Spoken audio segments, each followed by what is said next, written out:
কৃষ্ণ প্রভু। তো আজকে আমরা শিখবো যে জপমালায় কীভাবে জপ করতে হয়। আপনারা দেখুন জপমালায় কীভাবে জপ করতে হয়। এই যে বড় ঘড়িটা দেখছেন আপনারা, এই বড় ঘড়ি থেকে আমরা জপ শুরু করব। এই বড় ঘড়িটা কী বলা হয়? এই বড় ঘড়িটা বলা হয় সুমেরু গুটি। তো সুমেরু গুটি থেকে আমরা জপ শুরু করব। দেখুন আপনারা, এই গুটিটাতে পঞ্চতত্ত্ব প্রণাম মন্ত্র বলতে হয়।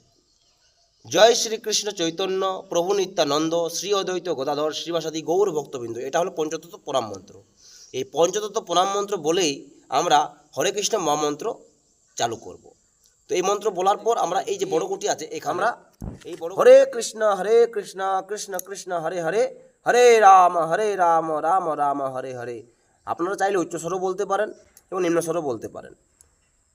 তো এইভাবে আমরা 108টা গুটিকেই, মানে 108টা গুটিতেই আমরা হরে কৃষ্ণ মহামন্ত্র বলবো।